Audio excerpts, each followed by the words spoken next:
halo semuanya, di sini saya akan menjelaskan tentang perencanaan IP topologi melalui topologi VLAN. Lalu ada beberapa perangkat yang akan saya sebutkan. Yaitu yang pertama itu kita membutuhkan main router dan akses router menggunakan mikrotik, misalnya yaitu seperti seri RB411 atau CCR. Lalu kita menggunakan switch manageable, lalu menggunakan kabel UTP Cat6. Nah, lalu di sini ada perencanaannya, yaitu topologi yang udah saya buat itu. Lalu di sini kita menggunakan pintu masuk ke internet, yaitu main router ETH1, yaitu 172.16.12.108/24. Lalu jalur penghubungnya yaitu uplink, yaitu menghubungkan main router dari ETH2 ke akses router ETH1 dengan IP 172.18.0.33/30. Nah, lalu ada jalur terang, yaitu akses router ETH kedua, yaitu di router kedua. Masuk ke port 1 switch manageable. Jalur ini membawa data untuk VLAN 100 dan VLAN 200 sekaligus. Lalu ada segmen klien, yaitu VLAN. VLAN 100 yaitu kita menggunakan port 2 sampai 5, yaitu menggunakan IP 192.168.14.161/28. Lalu ada VLAN 200, yaitu kita menggunakan port dari port 6 sampai port 9, yaitu dengan IP 192.168.14.145/29. Lalu sebelumnya di sini kita akan membuat WLAN-nya.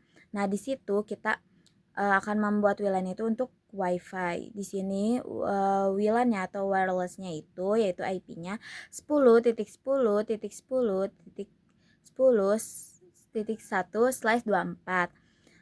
Nah, lalu di sini kita layanan jaringan yang digunakan yaitu yang pertama ada internet gateway, yaitu berada di main router sebagai jembatan ke awan, yaitu internet. Lalu yang kedua ada DHCP server, yaitu dijalankan di main router untuk WLAN dan akses router untuk VLAN 100 dan 200 agar klien mendapat IP secara otomatis.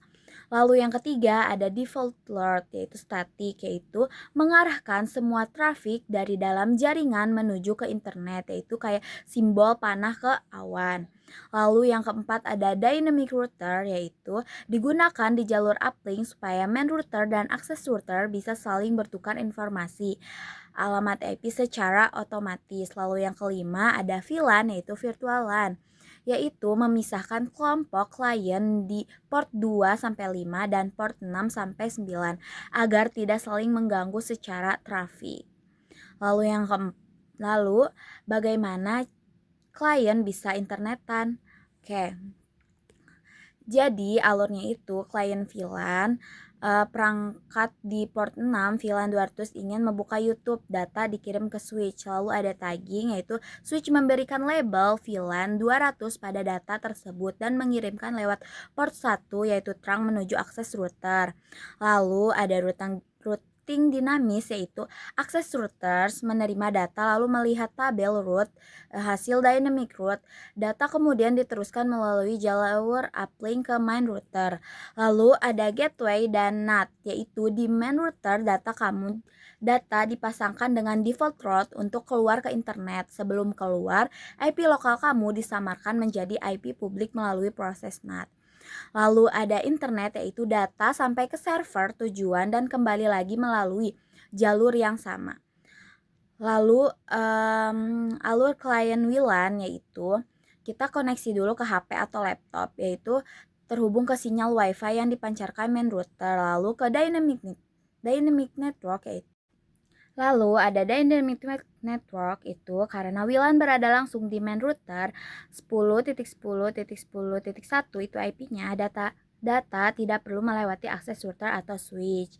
Lalu ada direct access dari segmen WLAN main router langsung mengarahkan paket data kamu ke default route, yaitu ETH1 untuk menuju ke internet. Dan lalu ada result, yaitu jalur WLAN ini lebih pendek dan cepat karena langsung menempel pada router pusat. Lalu kesimpulan dari yang saya tahu tentang menjelaskan sebuah perencanaan topologi dan bagaimana bisa kita internetan, yaitu klien bisa internetan karena adanya default route sebagai penunjuk arah ke internet, tracking untuk menyatukan jalur kabel, dan dynamic routing yang memastikan setiap router tahu jalan menuju segmen IP klien yang berbeda-beda. Itu saja yang saya tahu. Mohon maaf jika ada salah kata. Terima kasih.